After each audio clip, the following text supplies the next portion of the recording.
Here with Padma Allen from Technodyne. Thank you for joining me. Thank you, Dustin.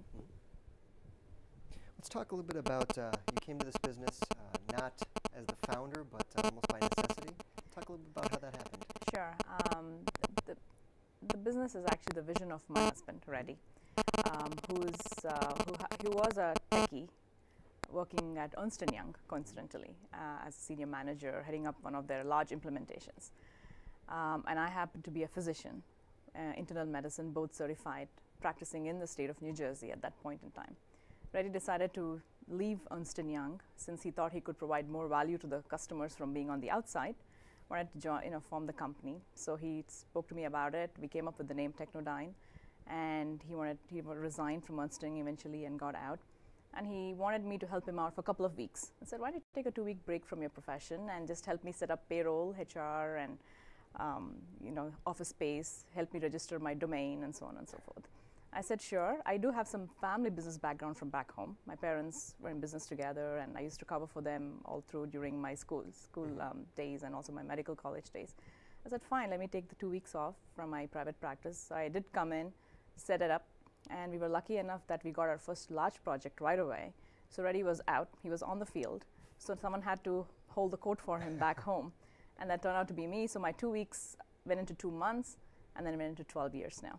So that's how it was happenstance, and I loved it. I loved the challenge. I loved the technology piece of it that I had to learn. So I continued to stay with the company. So what were you able to bring from being a physician that you've applied to this business? One is definitely the ability to deal with stress. Being a physician, I practiced for, I was in one of the toughest residency programs out of Hartford Hospital in Connecticut. Worked a lot in the emergency room, and after that, my private practice was in East Orange, again in one of the tough areas. So there was a lot of life and death situations that I was faced with. I actually, in fact, was on medical coding in cardiac arrest cases for several patients, saved many lives. So given that, I feel that anything that happens in Technodyne is really not a life or death situation. Nobody's going to die here. So I'm able to work very well under stress. I'm able to sit down and take things as they come. Even the worst case scenarios where the clients are going to cancel a project for us, it still doesn't bother me that much because end of the day, no one's going to die. So that's helped a lot. Mm-hmm. The second thing also is the ability to work several hours with no sleep. So residency training in the United States definitely prepares you for that. We used to work 36-hour shifts and so on and so forth. So I literally don't have to sleep for more than 2-3 hours a day. So that helped a lot in the initial founding days of Technodyne. But off late, I've started to become a little more concerned about my health, and I'm sleeping about 5 to 6 hours now. And the third thing is ability to multitask. Okay. As a physician, we've been taught in terms of just different things that we have to deal with while we are, either we are admitting the patients or we are running different areas of folks who are already in the hospital. So a lot of multitasking skills were developed during then. So those are the things I bring from my medical background to Technodyne. What were some of the early challenges of getting the company up and running and over the first hurdle where it went from being a startup to a viable business in growth mode? The early challenges was in terms of getting the initial team in place. For about a year, it was just me and Reddy. So he was always outside on the field with client-related projects, and I was on the inside managing everything else that had to be managed. So moving away from that to getting the people in was tough, mainly because it was the first time I was ever hiring somebody. So there was always this trust issue of, can they really do this well? Are they really going to do it well? So that was the initial challenge. But once I started to let go, I should say, and get the right people in place, that was smooth. By the time we could really start to become a viable business, then came the internet bust, unfortunately. So we were only 2 years into the game, and then we were facing one of the biggest challenges that we had. Several of our competitors closed shop, and we tried very hard to stay afloat. We were inches away from closing shop too, but we did, kind of hung in there. We fought and we stayed afloat.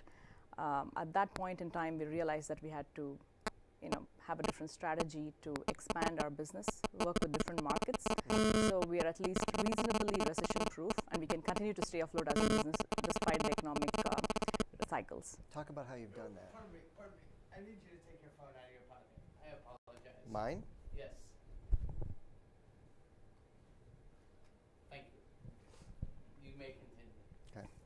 How have you done that? How have you made the business recession-proof? So up until from 98 when we started to 2000, we were focused 100% on commercial sector. We worked with the large enterprises just on the commercial space because that's where the relationships were and that's where the people that we knew were. So we only had that as a market segment. When the economic recession occurred during the 2000-2001, we were like literally onto the ground. And then we started looking out at other markets. Who else can we be working with who will be reasonably recession-proof? And then there was this big segment of the garment sector. So why don't we try this out? And many of them dissuaded us from it. Said, no, it's too tough. You can't really survive. It's a long-term cycles and so on and so forth. I said, let's try. And we stayed through the course, got all our certifications in place. I mean, it's a long, it's a long road. But once we got to it, I think it's been very good, very helpful. They've been a very good client of ours. We work with 13 of the 50 states right now, providing technology solutions. We also work with about 4 agencies in the federal government as well. So once you get to that point, I think it's a great customer to work with. So we've been, so given this very recent downturn we had, we weren't as affected as many of our competitors were because we had really expanded our market segment. Interesting. How would you describe your value proposition? So from a Technodyne perspective, we have the pedigree of the folks with us who are from the larger companies. They're from the former Big 4, Big 5, from the large private sector industries, and also some of them are from the large governmental agencies. So we bring in the good pedigree, but because we are relatively small, we are much more nimble, we are fast, the cost is low. So the client gets, I would say, the same quality of the service at a much faster, cheaper, and a better price. Interesting. How many employees do you have now? About 500. 500 Yes. employees, scattered across how many states? Across, I would say, 13 states in the United States. Yeah. Fantastic.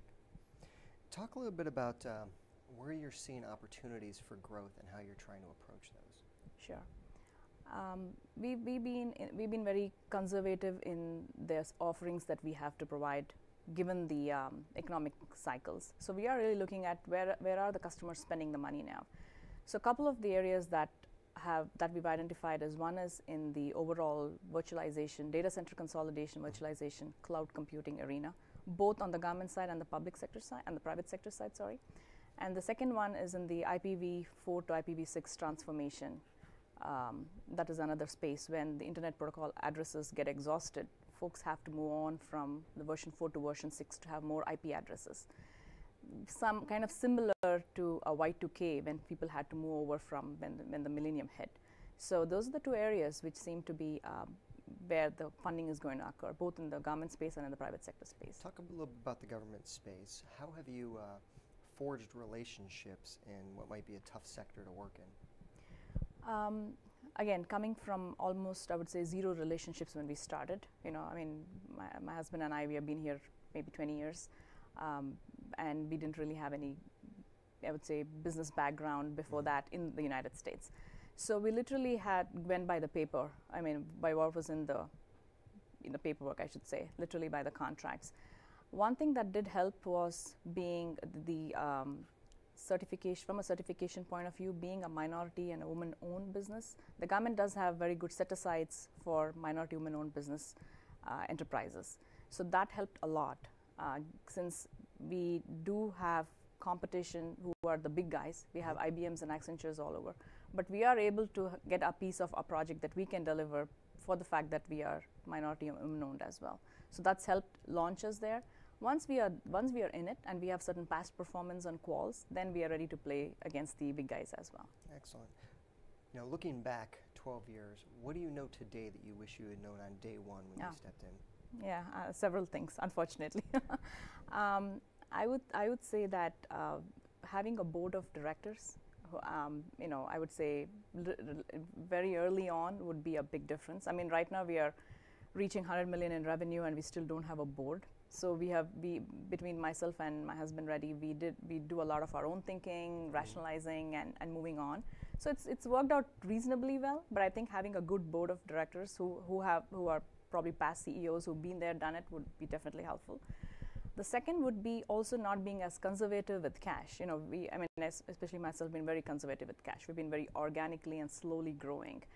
didn't want to take any loans from the bank, didn't want to take anything from the equity perspective. So we are literally unleveraged at this point. But that probably I would have been, if I knew now what I knew, that would probably be done it a little different. So having some inorganic growth along with the organic growth, I think is definitely a right combination.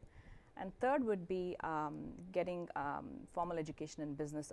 I just completed my MBA last year. Congratulations. But I wish I had done it sooner. So having formal education, I think, definitely helps. I mean, your outlook changes a lot when you have a business degree from a good school. Excellent. How do you view your role as CEO or as president? I'm sorry.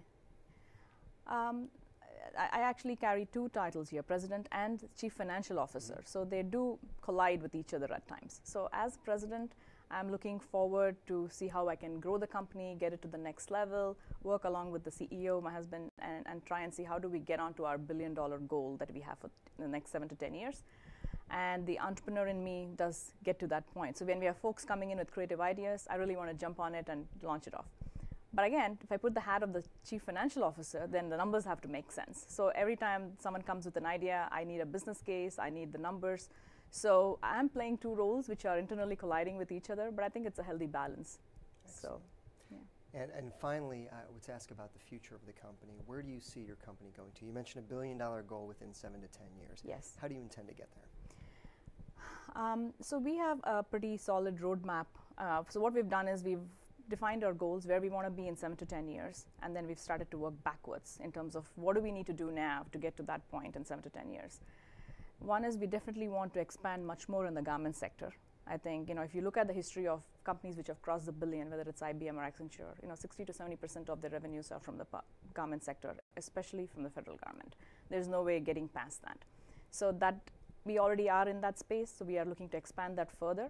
And within that space, we're looking to see what is the next big thing that the government is going to be interested in. And one of those areas is cybersecurity. With so many applications moving on to cloud, there is definitely a big risk of a threat, and that needs to be addressed. So cybersecurity, mobile security, and expanding within the government, providing solutions will definitely help, while we continue to expand our commercial sector offerings as well. Great. Well, I appreciate you sitting down with me. All right. Thank you very much. Thanks a lot, Tess.